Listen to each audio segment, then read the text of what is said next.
मानते हैं कि कोल कंजम्पशन कम है, तो 3 टन के करीब कोयला एफसीबीटी से कम लग रहा है, और 50 लाख ईंट में उस चीज की अगर एवरेज लगाई जाए तो 150 टन कोयला होता है। तो पहले तो हमारा एक सीजन में अगर 150 टन कोयला हम कम लगाते हैं, और दूसरी तरफ हमारा जो परसेंटेज है 3 नंबर की, उसकी जो प्राइसेस का गैप है वो बहुत बड़ा है। और अगर हम पहले हमारे भट्टों पर जो अमूमन सुनने में आता है, सारे देश में घूमते हैं हम, कि 50 से 60% अव्वल एफसीबीटी के वाले ले रहे हैं जो ठीक भट्टे चला रहे हैं, और जो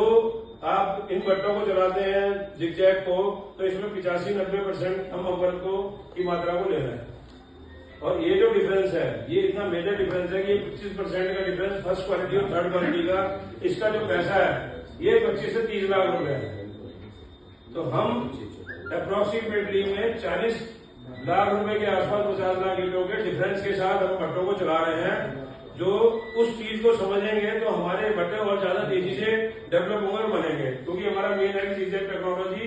सिर्फ और सिर्फ पोल्यूशन घटाने का ही साधन नहीं है, ये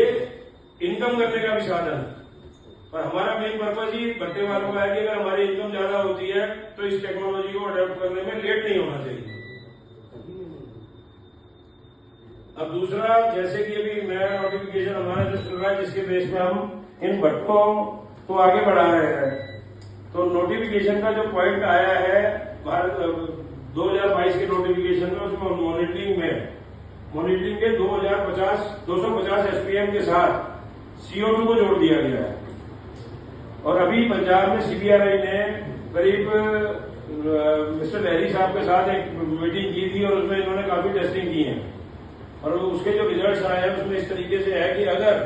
आप ये मान के चलें कि 200 एसपीएम आ रहा है, तो पहले मान लेते थे कि हमारा एसपीएम ठीक है और हम 250 से नीचे और हमारे भट्टे अप्रूव्ड है। लेकिन जो ये नोटिफिकेशन का बेस है, उस बेस पे अगर आप भट्टों को चला रहे हैं तो नॉर्मलाइजेशन जो है भट्टे की CO2 की 4% रखी गई है। ठीक है डॉक्टर साहब, और 4% के बेस पे ज्यादातर भट्टों को जो टेस्ट किया जा रहा है 4% की CO2 मिल नहीं रही। अगर नहीं मिल रही है, 2 मिल रही है, 3 मिल रही है, जो भी मिल रही है, उसको फार्मूले के हिसाब से अगर लगाया जाए तो हमारे 90% भट्टे जो है 250 एफपीएम से ऊपर जा रहे हैं। तो उसमें सबसे बड़ा जो प्रॉब्लम है वो खुद अपने आप में भट्टा है। जो भी हमारे भट्टे बन रहे हैं, अगर वो लीकेज वाले हैं, तो हमारे को एक्सेस लेयर जो जा रही है उसकी वजह से, या फैन की स्पीड को बढ़ाने की वजह से जो जरूरत पड़ रही है, जो स्पीड को हम बढ़ा रहे हैं, जैसे कि अभी प्रीपाल सर ने बहुत अच्छी बात कही यहाँ पर, जो चीज की संभालना था कि हमारे को मिनिमम आरपीएम पर भट्टों को जितना चलाएंगे और चला पाएंगे, तो वो हमारे लिए सबसे बढ़िया फ्यूल की कंजम्पशन को कम भी करेगा और भट्टे की क्वालिटी को भी बढ़ाएगा।